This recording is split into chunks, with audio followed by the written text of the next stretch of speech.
Hello and welcome to the last episode of our Backyard Season 1 coverage for the ORCA pod. It's been a very exciting month. It's been great coverage to catch up with all these people that played so long ago, but the longest that anyone has played for the seasons that we're going to be covering in this countdown. So it was so great to have all these people come in and see what we had, talk to us and get the real experience of what was the first LRG of the modern era. Obviously, it's not over yet. We've got the awards tonight, and then a fantastic. Can't wait to catch up with Kyle and Bryan, and just flagging what we're going to be doing for next month. As I've been talking about this season, we will be covering the first season of Canberra Survivor. So Survivor Canberra Season 1 will be the one. You still got maybe a week and a bit before we start the first wrap-up coverage. So get binging, and then. We will then cover another season in December. I'll announce that when we start the Canberra coverage, so you can start your binging. And we've been tossing up whether we would start officially ranking seasons from 5, from 6. I'm thinking we might do it from 7. Start the fresh year from January. We'll start the official rank down that we'll be doing 7 to 1 as you voted by you. But that's for the future. Tonight, we've got the awards and we have the catch up with Kyle and Bryan. Now, for those that watch the coverage we did for Melbourne Season 1. Annabel, the fantastic Annabel, joined me for the awards. She is having some technical Wi-Fi issues, unfortunately. And I think it's just a bit boring for me to do the awards by myself, as in because I already know the answer. So it's good to get people's feedback on who they think might have won the award before I give the official result. So I'm going to bring in Kyle and Bryan early. This is a bit like they weren't expecting this. They're still adjusting their camera. I'm going to bring them early and we'll do the awards with them, and then we'll get into the chat with them about the season. So without further ado, I'm going to welcome in Kyle and Bryan. Welcome. Hello. Surprised us so fast. So we're on. Yeah, Hello. I think you enough warning there. Because we realized that, we realized because we're both here and we don't want to be creating the good old feedback loop by not having headphones in, but there's 2 of us. So we're twinning. Just like one each. That's right. That's great. It's like being you can do that sport. It's very useful. So we're getting to talk to you about being at the season, but I am going to reveal the awards, and you guys can give me your view on who you think won the award. Now, I must credit the community, and in particularly the Backyard Survivor community that's got around these awards. Last week, I announced that we only had 16 votes, which was less than Melbourne Survivor 1, which is a sham because, Kyle was there. No one watched that season. It's 26 minutes. But a great season. This just doesn't exist in a video format. But over the last week, the votes have poured in, and we now have 48 votes. Oh, whoa. 49 votes for these awards. 48? 49, sorry. Yeah, huge. 49. So, oh, my God. Amazing. They're still coming in. Up to 50. Whoa. All right, so we'll see if you guys can call the answer. Who was the MVP of the season, according to the fans? Bryan. We weren't on the voting poll, I don't think. You don't know? Were we? No, you weren't option. Sorry, just the players. But you guys were the MVPs.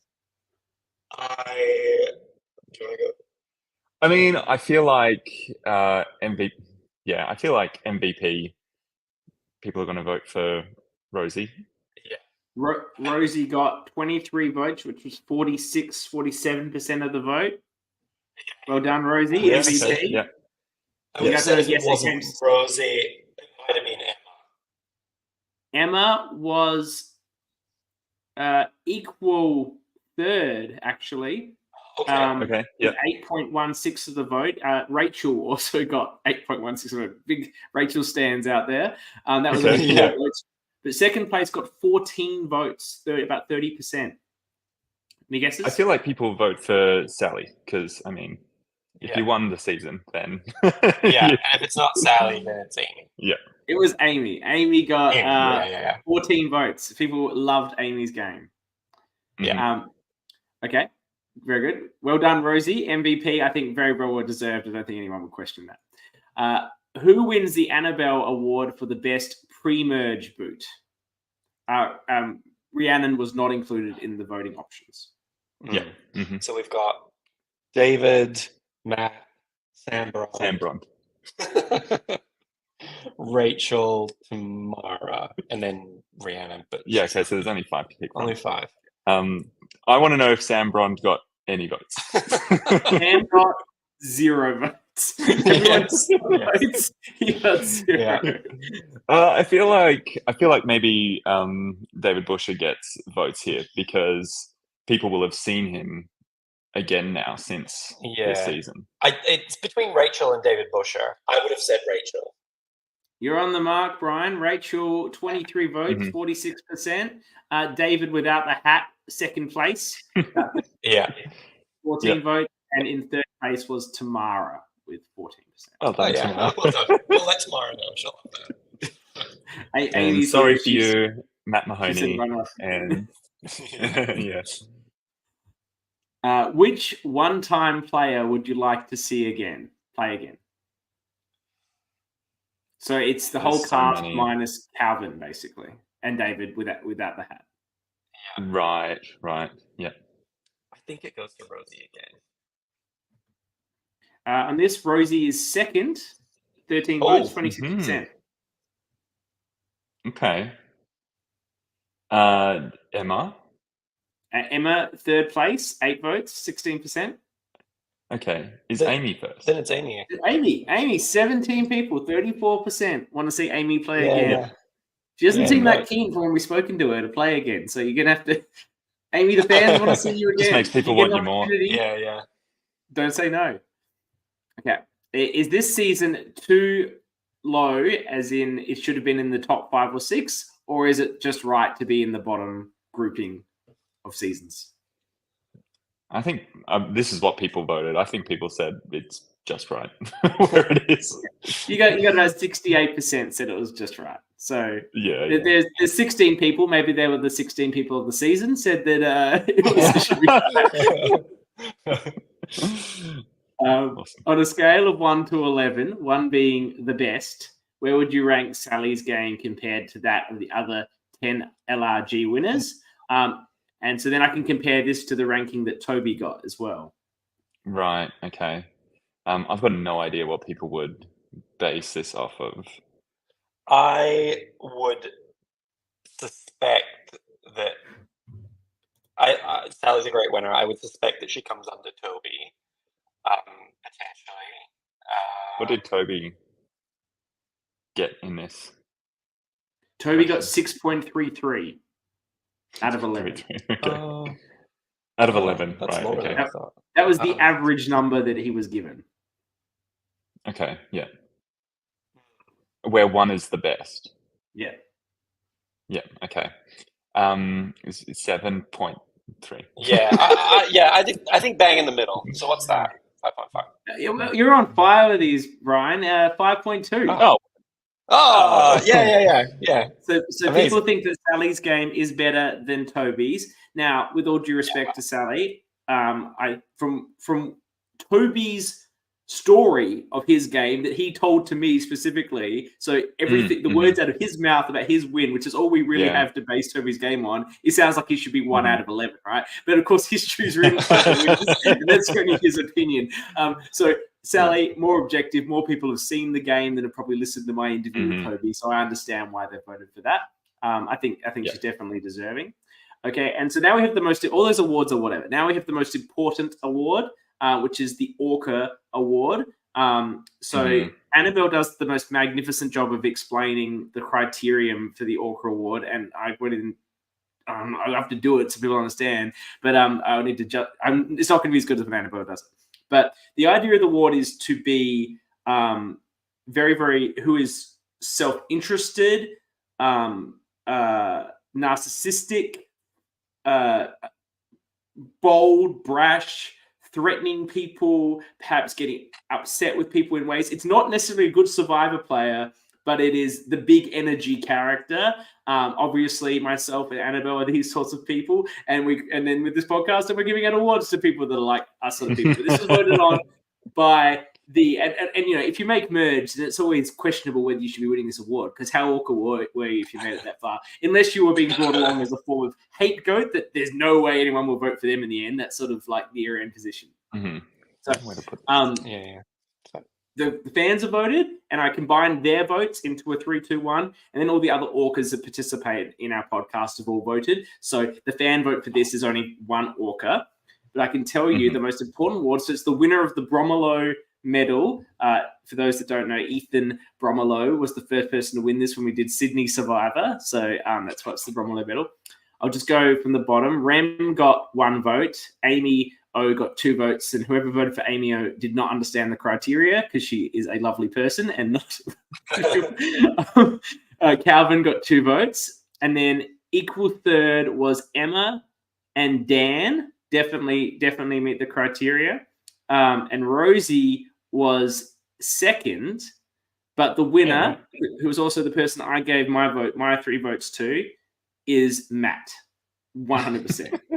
Like his first 2 episodes are unbelievable. The way he complains about the challenge when he's clearly in the wrong, and there's no way he would have won it anyway, even if he did understand the rules. Yet he complains at you guys nonstop. He's bitching at you. He's still salty about it back at camp. He's still clearly unhappy with how he finished in the game 10 hours on when you see him stewing in the background. And then his question at Final Tribal Council in pure orca fashion is about himself. The answer is supposed to be Matt.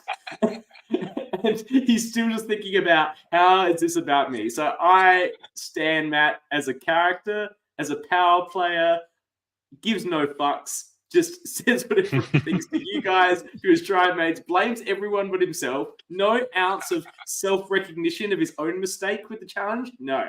It's everyone else's fault but me, and that is true orca behavior. And I think he's done it the best in orca in shows we've covered this so far in this podcast. He was elite at that aspect. So I'm proud to bring him into as the third winner of the Orca Medal, the Bromilow Medal. I'm going to be very proud, and to do it, and it's in true orca style to win that from only appearing in 2 episodes.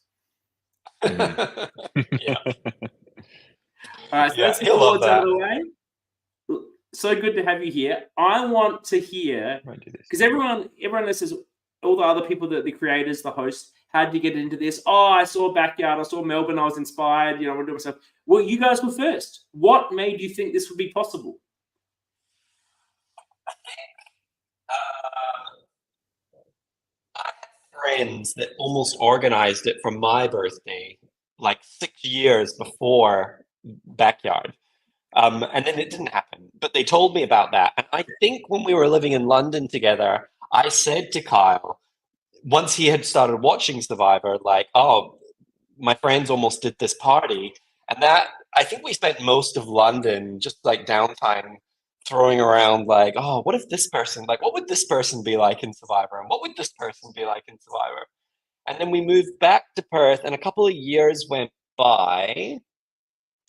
And I had gotten really into RHAP, and they had done an interview around Survivor Brooklyn at the time as well, which I had told Kyle about. And we it was one of those things where we were like, oh, yeah, we'll do it. Yeah, we'll do it. Yeah, we'll do it. And I remember it was actually Kyle who was like, my birthday is coming up, and I'm just going to do it for my birthday. And just let's get it done. And I was like, okay, sure.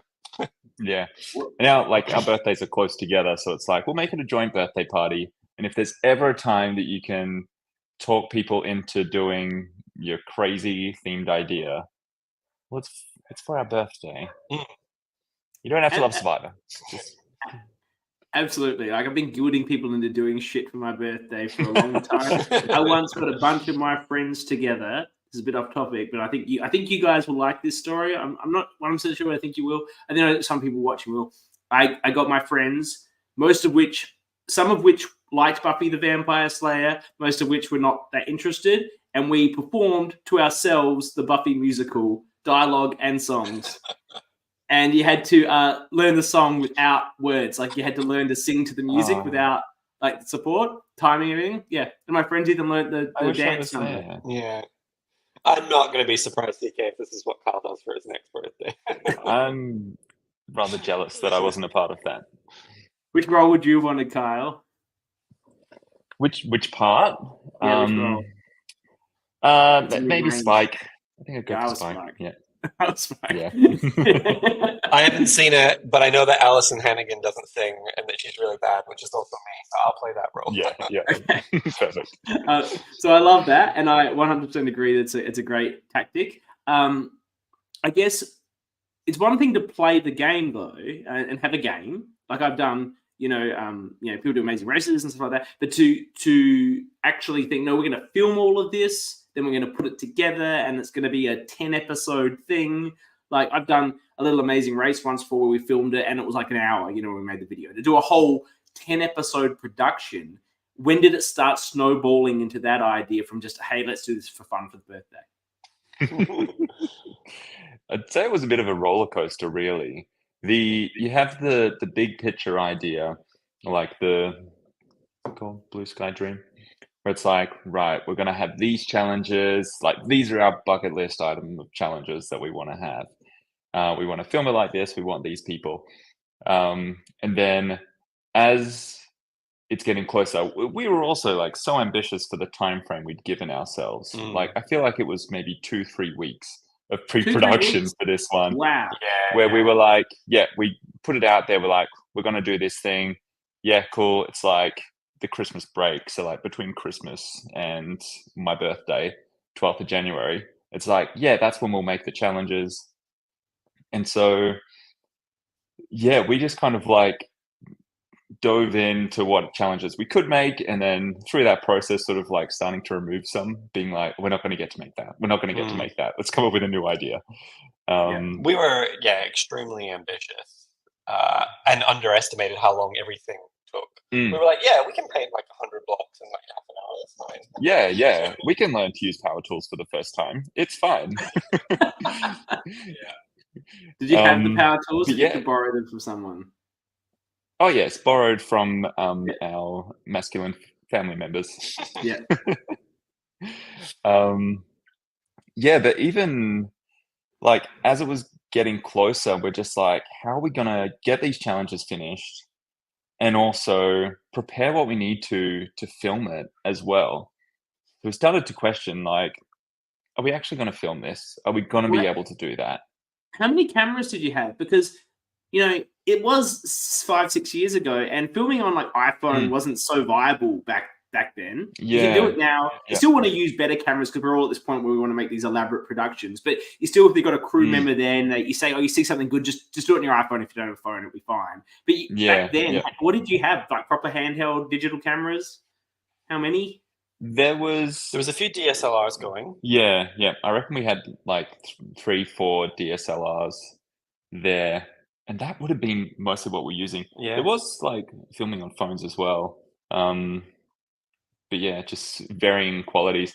And I remember we had one camera that got brought and offered up to be used that a friend of ours handed it to us like an hour into the production, was like, this one is not to be used. Like the quality is so bad. She's like, you don't want anything captured on this.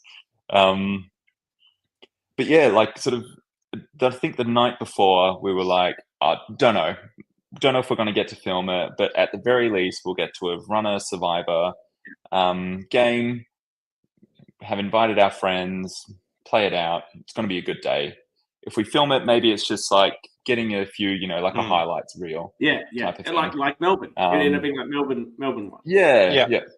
And so that was kind of just like managing our own expectations of like going into tomorrow, it may not be what we imagined. This might end up being a practice run for something that we do later. And then a friend of ours, Genevieve Cooper, who like works professionally in videography, turned up, and we'd asked her like, would you be able to come and help us with this? And she's like, yeah, no worries. But she rocked up the night before, like with her camera, with some lights, and we were like, okay, Jen's here, and she's brought some actual filming stuff, so I guess we're filming it. Like, lights. You didn't even think about lights. Like it would have gone to dark. Yeah, it was definitely like a moment of like, oh, this is actually happening. This is real. Like it's not just just hanging out with friends. Like it's definitely a production. Did she have microphones as well? Because the audio is quite good. So that's just from the cameras. That's just because it's in a closed-in backyard, so there wasn't. it was so hot and there wasn't that much wind.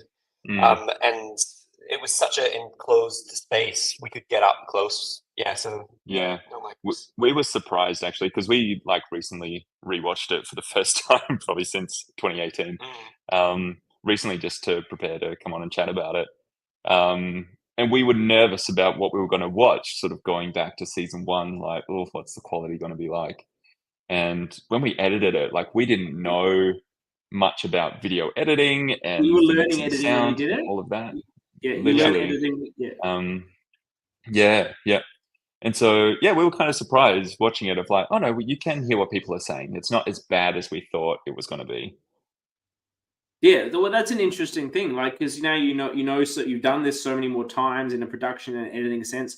I remember the first things that I sort of edited. Very much you're learning as you go. You sort of do it and then go, can I do this? And you have to Google how do I do this in Premiere Pro that you're using, and then like you're like okay now. And some of those programs like Premiere, which I used to use like a simpler form, and then when I was helping do some of Melbourne's editing, they're like, oh, I got to use Premiere. I'm like, this is like really complicated stuff. And particularly when you haven't had the like learnings for it. But I thought the editing was really well done, both in the production sense and the storytelling, which I think is the other aspect that can sometimes take time to learn. How long did you spend editing the season once you'd finished? Honestly, like 6 weeks, which is crazy. Wow. It takes like now it takes, if we're doing it full time, like 9 months to edit a season, like full time in amongst other things. But like it takes about 9 months to edit a season now. So thinking that we held the viewing party 6 weeks after the event is crazy to think about. Yeah. And both of us went on a 2-week holiday in that 6 weeks. Yeah. Like I was away for 2 weeks, then Brian was away for 2 weeks. We were back together for 2 weeks and we had the viewing party. That was the time frame. Yeah. But we were also so excited because like we didn't know if it would work out. So when we're watching the footage and we're like, holy crap, this has actually worked out. Like everything is great. It's like, wow, we actually can create this 10 episode thing. We can actually have an entire season of Survivor. So we were so excited to just like jump into it and spend every single second. I think I took days off work sick. I was like, just to get it smashed in. And what was his viewing party? He watched the whole season in one? Yeah. Was that a boozy day? We've done that for every season. Oh, have you? Yeah, every season. When you do Backyard, before you release them out each episode each week, you have a viewing party with the whole cast and crew, presumably, and watch the whole thing start to finish. Yeah. Wow. Is that a very boozy affair? Quite boozy. Is anyone coherent by the time the end rolls around?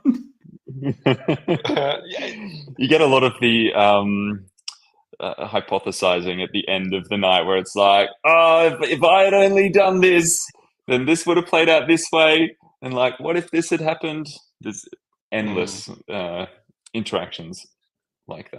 That must be also really great for you guys because when you create something like this, you really want to show it off to everyone, and you talk, hey, look how good this is, look everything we did, and you get that with the week to week. But when you release things online, you don't get that actual real life feedback from people that are in the room enjoying it, seeing their real reactions to things that happen and the work that you put into creating the story and the narrative. So I imagine that's very fulfilling for you guys to be in the room with the people that you did it for.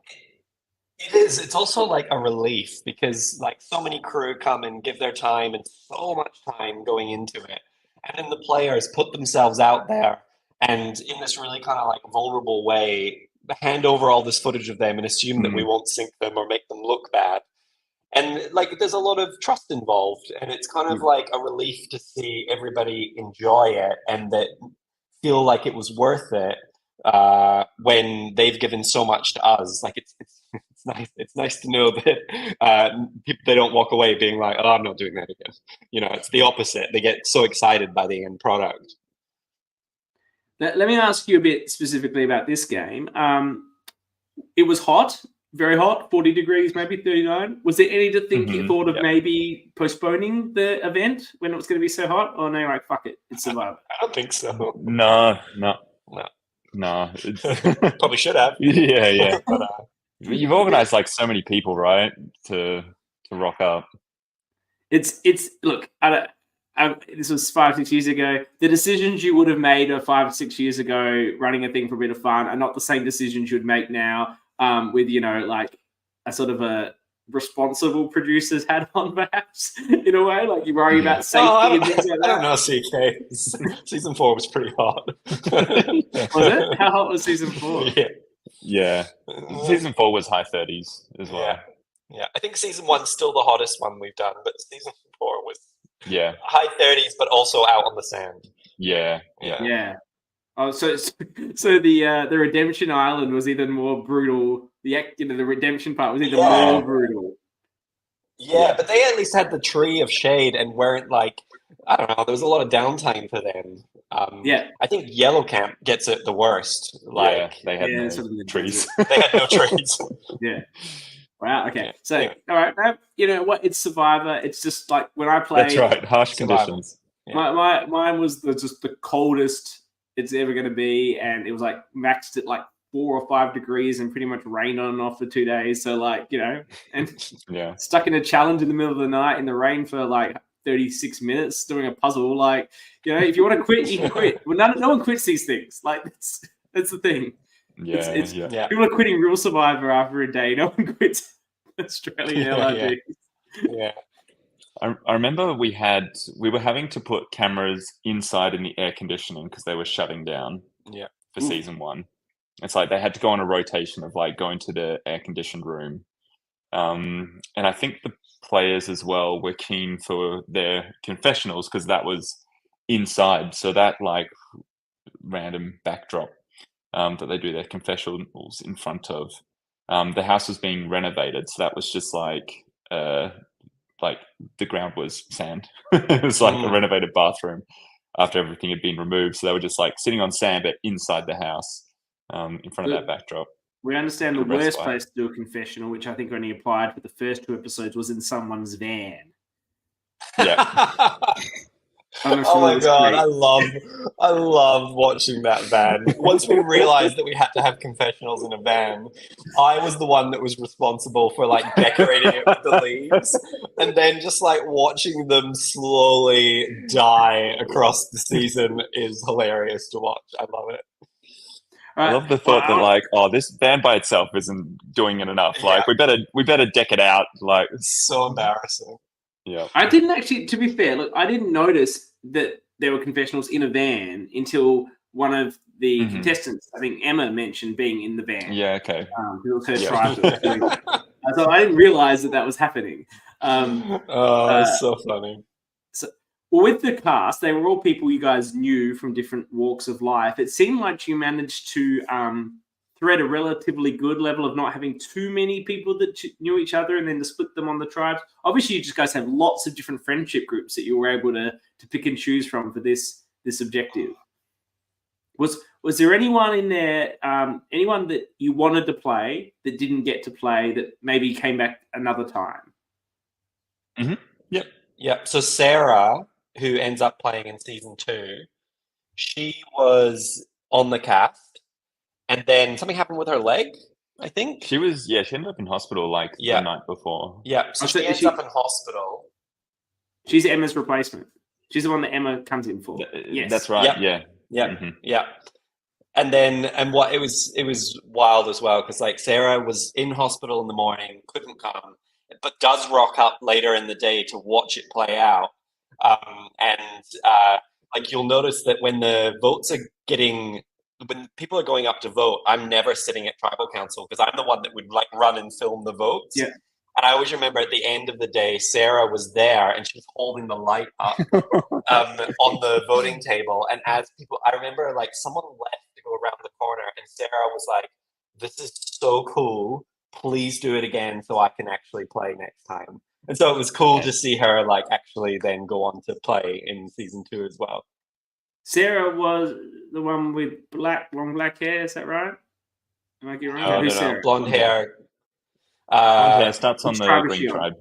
Green. Because I'm green with John and Jess and Tristan. Don't want to spoil it, but she gets pretty far. CK. Yeah, no, she's the one that doesn't know much about Survivor, right? Is that right? Am I wrong? Yeah, she doesn't know much. I don't think. I need to rewatch it because it's one of my favorite seasons, to be honest, of all the shows. Yeah. I've said this before. It's an incredible like this. I must say this is an incredible first season. Look, you do your best from a storytelling perspective with what is a natural beginning, but you manage to somehow get us to still root for those Reds. Like that's what's really crafted really well in the narrative.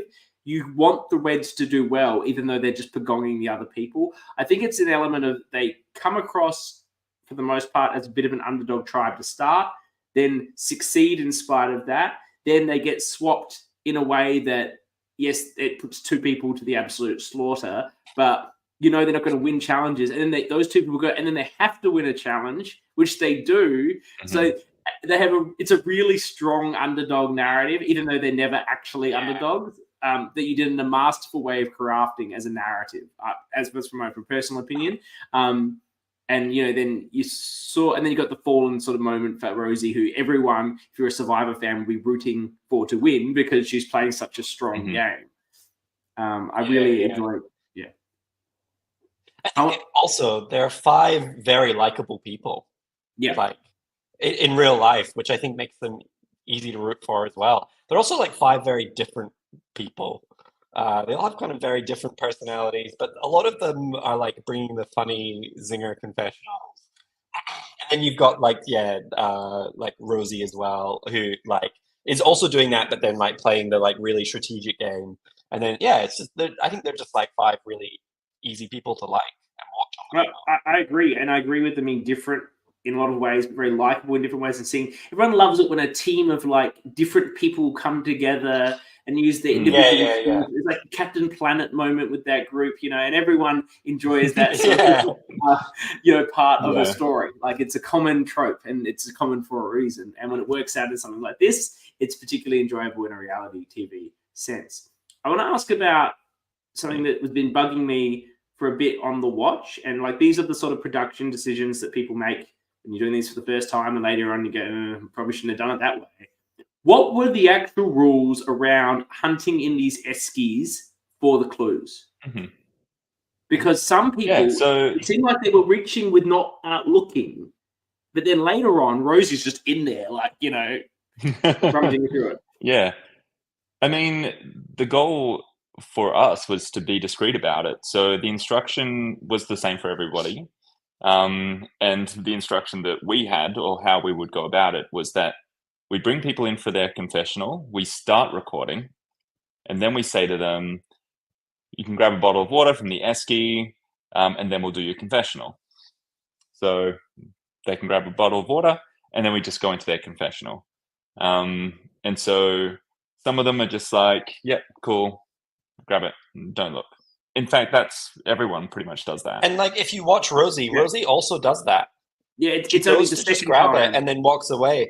Mm. Yeah, and then she just like has a double take because she just sees something, or I can't remember. Yeah. That's right. When she gets merged and gets her second clue, she's just cleared off in there. There's no rule about there's no rule that you couldn't do that. But all of Red start doing that because Rosie tells them that that's where she found the clue. Yeah. She tells him she found a clue that way. So you see Tyrone do it on the Swaps tribe when he's worried about his position there. Rem does it at merge. You see Rem do it. Yeah. So the word does get out and people start looking, but and like looking more often probably than we showed as well, because you don't want to see every confession of someone being like, is there a clue in here? Yeah. It's like Were the clues specific to the finishing positions of the first 3 challenge? So like Red's like the one Calvin got was always going to be at the winners camp, and he wouldn't be at the winners camp. Yes. Yeah. And the one that Emma got was at tribal. So you were sort of sending the tribe that went to tribal were going to get an idol for the first episode, and Rosie was going to have to get the one at the next challenge. Mm-hmm. So it was always it was always possible that no one would find the clue as well. So there was 6 bottles in each esky, and 1 clue. So it's possible that like all 5 could have picked out a bottle that actually had water. Yeah. And nobody got the clue. And also the way that we put it in the show, or the way that we show it, is not always necessarily like how it plays out. I believe that Rosie gets the clue in the episode where she gets the idol. Yeah. Because we already have Calvin getting the clue and Emma getting the clue, or we already have an idol. So like Rosie actually got that clue around the same time as everyone else, but we just put it in the second episode to kind of beef it out a bit. Well, it makes sense because you already got a lot in the first episode anyway, and in the second episode, Yeah, that's actually giving the idol at the challenge, so it just suits the pre-challenge narrative to have it fun for the storytelling perspective. And something that no one's given me a clear answer to over the 4 weeks of this coverage: did Dan think what he had was actually an idol or not? Yes, he did. Okay, Yeah, so did it have paperwork? 100%. No. Okay. Like, and unfortunately, like the exit confessional he doesn't happen straight away. Yeah. He gets voted out. He makes the comment sort of off camera of like, I didn't play my idol. Yeah. So he genuinely thinks he's been voted out with an idol. But then Rachel Desson, who has been already eliminated, is quick to let him know that like, that was my necklace. By the time he does his exit confessional, like he's already been told that what he had wasn't an idol. I believe he never opened it. So he didn't know that, like, he didn't know that there was no paperwork. I also, with all due respect to Dan, he's also not a huge Survivor fan, so I don't even know if it had no paperwork that would have flagged to him that it was fake anyway. You know, and like our idols wear necklaces and bracelets, so it's totally on theme. And I think a fair element, even to add to it further, even if he was a Survivor fan, there's no assumption you'd have paperwork. Like this is that's right. Like, obviously, if someone's playing Backyard 5, if they find an idol and there's no paperwork, there's going to be sus. But back in Backyard 1, right? It's like, oh, it's in a package.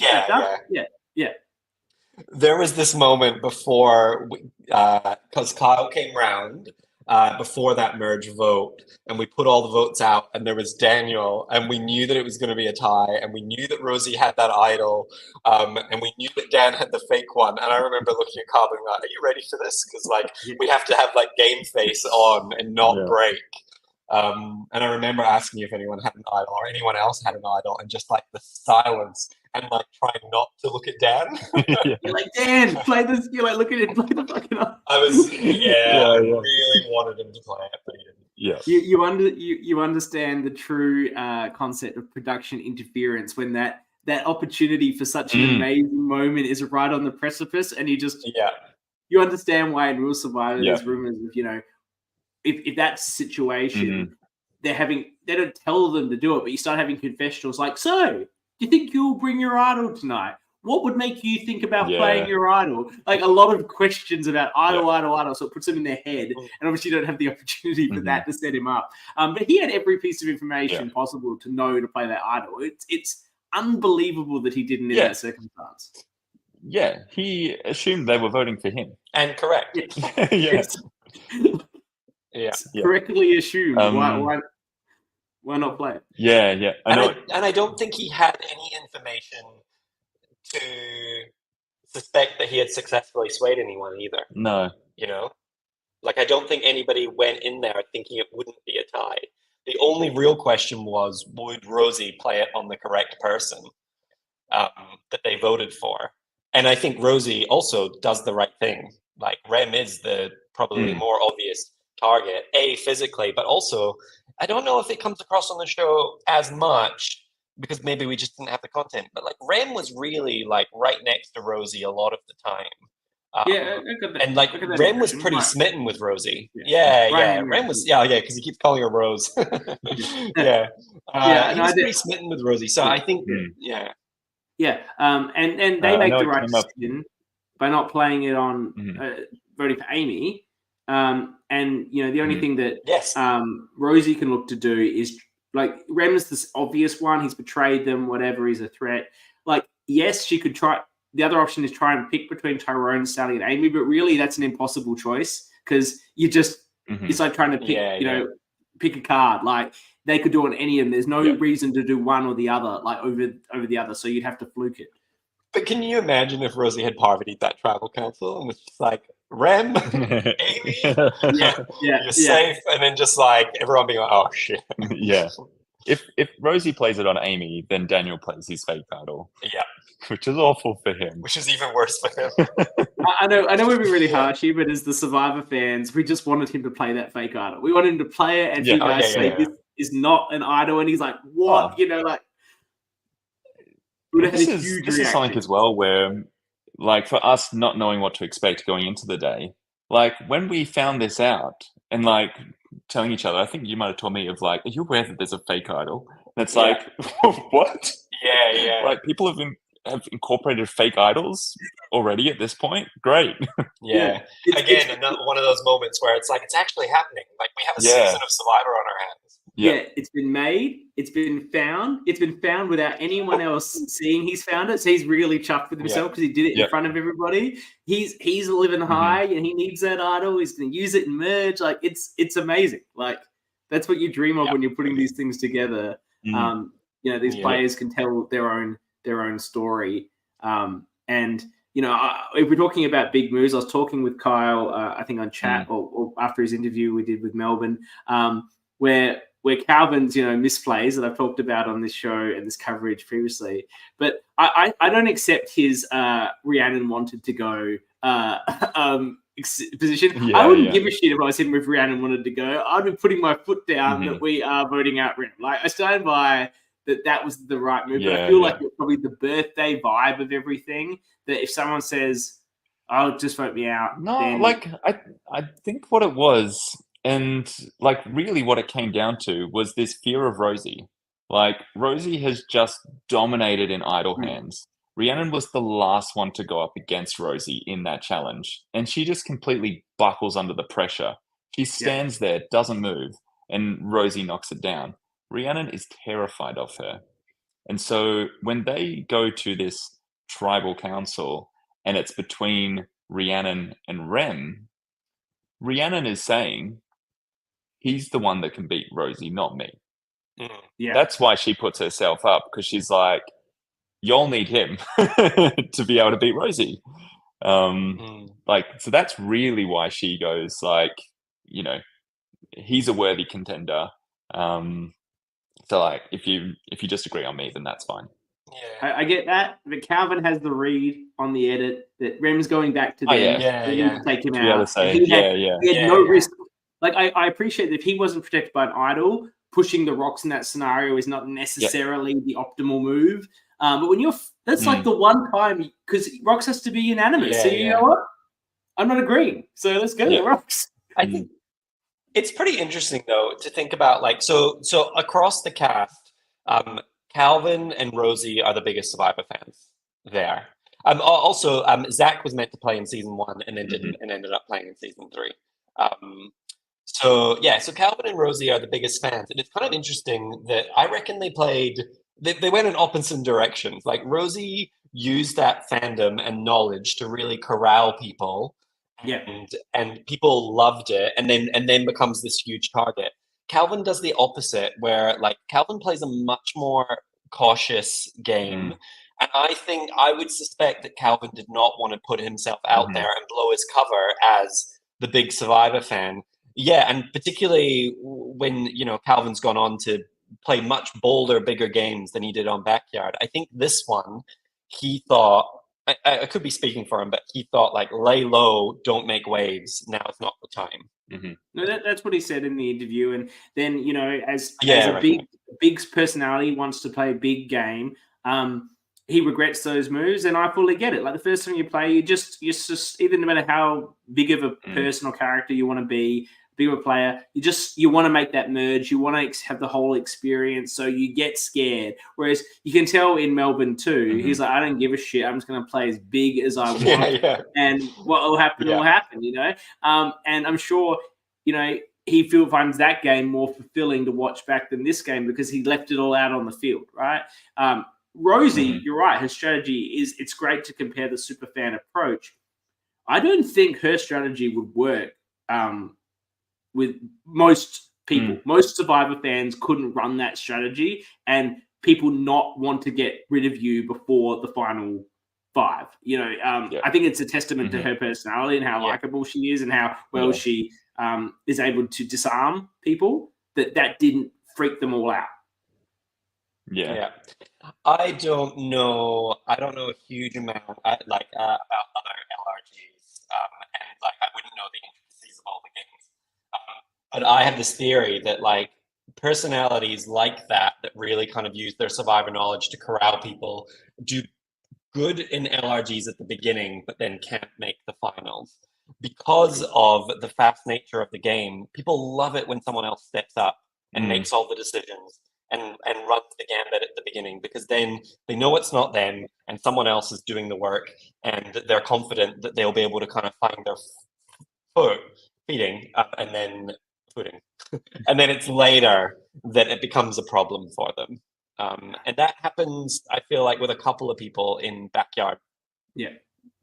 I think what's happened over the progression of the sort of 11 LRGs that we're covering here, the modern era, is that more and more the casts are people that are applying. They don't know each other, and because the show's got into production and people know about it, and these people that are applying are like, you get some people who don't have a lot of familiarity with Survivor because they see it as an experience or an opportunity. But for the most part, people there are a bit of crazy super fans. So I know from my experience playing with people, I think I had an intent to not talk about being a super fan, but immediately that's what everyone was just talking about with each other, because, you know, we're all these weirdo Survivor lovers that have, like in my case, traveled to another state to play this game with other weirdos in the middle of nowhere, right? And you know, these are my people. I don't know. I don't have my people. I finally found my tribe, you know. And what I actually have seen, and particularly watching and interviewing other people, the ones that aren't that sort of feel a bit like they have to pretend to be bigger Survivor fans, and they're not. They feel like they're the odd duck out to be like, I've already watched. You know, I haven't watched much of it, or everyone's talking about it. So it's, and because everyone says, of course you're a super fan. Like, who's going out to the middle of nowhere for 3 days to play an amateur Survivor if you're not a super fan? Like, no one believes you, even if you try and pretend. Whereas back in these days, it was more, who as the host can you find to play your game? Back in those days, that's what it was. We sometimes feel like people even pretend that they're bigger Survivor fans when they audition. My favorite answer to any question in any Meet the Cast was when we asked them on how do you feel about idols, and they were like, I love idols, like Nelson Mandela, like listing people that role models that they look up for. And I was like, okay. Like, it's very important to have an idol. Yeah, it's very important to have an idol. Yeah. You probably like tick, like not a super fan, tick, like, because it is good to have that dynamic if you can find it. You don't really want 16 super fans who might game bot it up a bit. You want, you know, real people with real behaviors and experience. And I think like we've kind of experimented with this a bit, right? And like 2018, so like 2018, we like our first 3 seasons are all in that same year. Like all 3 were made in 2018. Year. I did not know that. Yeah. Wow. Season 2 and 3 are filmed 2 weeks apart. Yeah, Kyle told me that last time I spoke to him. I was like, that's unbelievable. Wow. But I didn't know all in that one. So like we do. Yeah. So that first season, and like we were concerned that you have all these people that like already know each other. Are you going to have a season that doesn't make sense when you look at it from an audience point of view without explaining that like they flipped to that side because they were already friends? Quite the opposite. Like we were so surprised that in season 1 people were so tribe strong when their friends were on other tribes. I think like pretty much everyone who knew somebody else on the cast like ends up voting against that person. So it's pretty wild that occurs. Whereas like later seasons we do take more of the we want to find people who have never met each other before, so there's no sort of pre-game explanation required in what will play out in the season. It's like they've all just met for the first time. Season 2, because we did them both back to back, we like filled up season 2 first, and so that one is super fan heavy. And the reason why we thought we could do 2 as well is because people were expressing interest after seeing season 1 online, that we had people approaching us and we're like, well, we want to offer an opportunity to all these people that have expressed interest. It's too many to put on one cast. Let's just do 2. Yeah. We'll just do one, then we'll do another. Terrible. I look forward to doing the coverage for that with you guys, because it'll be really interesting to think of all the crazy decisions that went into doing 2 back-to-back. Look, I think we can get into it. I don't want to go into it too much now, but I feel like there's an element of, I don't know. Look, I love Yards Apart. Okay, I'm on the record as that, and I'm also on the record as not loving Exile. Right, so I feel like it's a bit like when a band does a double album.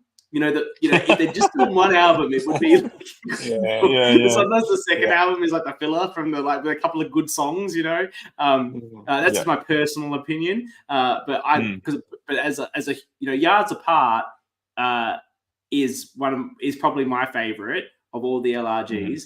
And it's also got a sentimental for me, because that's what exposed me to the whole community. I remember I was at a mate's weekend down the coast here in South Australia. We drink beers and play board games, right? So we've been up late playing board games, and I sort of woken up at like 8 a.m. and everyone's still sort of like asleep. So I just pull out my phone and I'm started looking at Facebook, and this video comes up just on my feed. I don't know if it was promoted or if somehow it just was on a group that I was in. Maybe I was in the Survivor group and it got tagged. And I started watching this and saw the big colors, and I'm like, firstly I'm like, oh yeah, Backyard Survivor, that's interesting. And then the Yards Apart pun.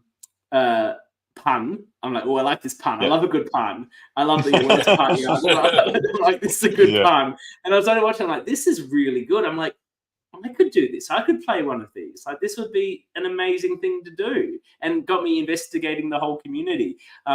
So it's very sentimental to me in that way as well. Yeah, nice. Yeah, that's nice. What a nice story. I like that. Look, thank you for coming on.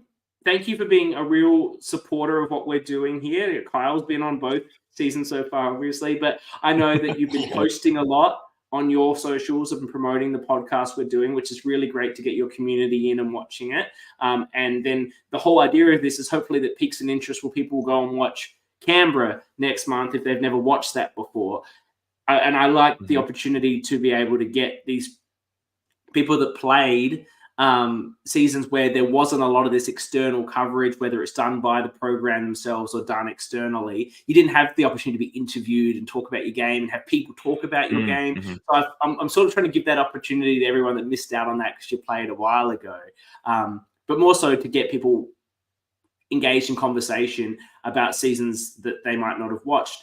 But you guys have been so supportive about the social stuff. And I know I commented, Brian, you went and updated all of your YouTube image grabs for all the episodes to be consistent with your branding on other seasons. And I noticed that. I'm like, oh, that's a nice timing. I appreciate that level of, I love that you guys went and rewatched it to get yourself familiar with it as well, re-familiar with it. So thank you so much for what you've done to help promote what we're doing here and to be a part of it. And obviously we'll be seeing you 3 more times when that is to be announced.